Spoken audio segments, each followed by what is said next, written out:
Hingga malam ini tersangka kasus percakapan asusila Firza Husein masih menjalani pemeriksaan di Mapolda Metro Jaya. Sebelumnya pemeriksaan Firza Husein untuk menambah keterangan sebelum gelar perkara. Bagaimana kelanjutan kasus ini? Selengkapnya kita simak laporan Tezar Aditya dan juru kamera Muhammad Rinto. Ya Tezar, apakah Firza langsung ditahan malam hari ini?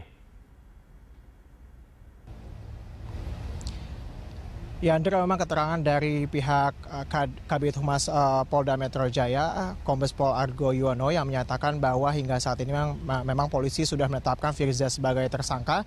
Namun untuk menentukan apakah Firza ini langsung ditahan atau tidak, nantinya pihak kepolisian juga masih harus memeriksa Firza 1x24 jam setelah ditetapkan sebagai tersangka malam ini.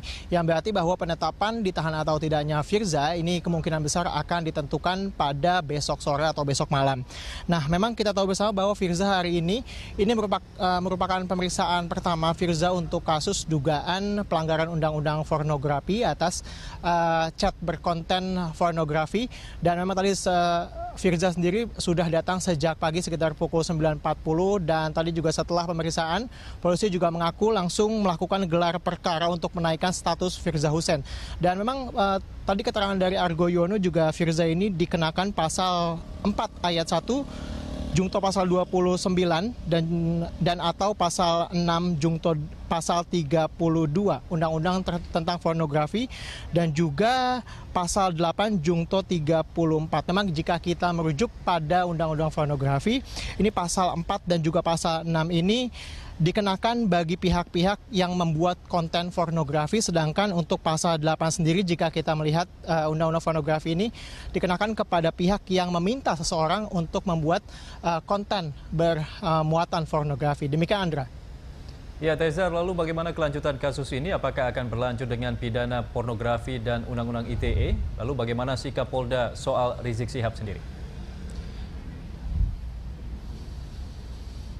Ya, memang sejauh ini polisi masih mengenakan undang-undang pornografi, belum mengarah kepada undang-undang ITE karena memang ini juga masih didalami dan polisi juga masih membuka kemungkinan untuk menjerat pelaku penyebaran chat berkonten pornografi yang diduga dilakukan oleh Firza Husein dan juga Rizik Syihab yang dikenal sebagai Bada Cinta Rizik yang pernah tersebar di media internet. Sementara itu memang untuk pencarian Rizik Syihab ini sendiri polisi masih melakukan hingga saat ini karena kita tahu bersama bahwa kemarin polisi sudah mengeluarkan surat perintah penjemputan atau penjemputan paksa yang hingga saat ini juga penjemputan masih terus dilakukan dan polisi juga sebenarnya sudah mengkonfirmasi bahwa keberadaan Rizik Syihab saat ini masih berada di Arab Saudi, tepatnya di Jeddah begitu menurut keterangan dari pihak kepolisian.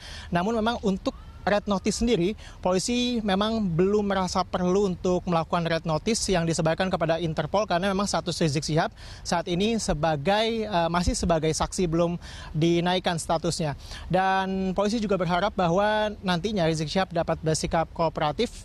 Demikian juga yang disampaikan oleh pihak kepolisian kepada kuasa hukum Rizik Syihab untuk berlaku kooperatif karena kita tahu bersama bahwa memang sebelumnya untuk pendidikan kasus ini sendiri, ini pihak kepolisian sudah menyelidiki selama berbulan-bulan dan sudah memanggil beberapa saksi. Tadi pagi Firza Husein sudah datang, kemudian juga KMA atau Fatimah juga tadi sempat datang meskipun keterangannya hanya diambil sedikit sekali oleh pihak kepolisian karena polisi merasa sudah cukup keterangan dari ahli dan juga saksi-saksi yang sebelumnya pernah dimintai keterangan oleh pihak kepolisian. Demikian, Andra. Baik, terima kasih Tezar atas laporan langsung dan pemirsa, demikian laporan Tezar Aditya dan juru kamera Muhammad Rinto dari Mapolda Metro Jaya.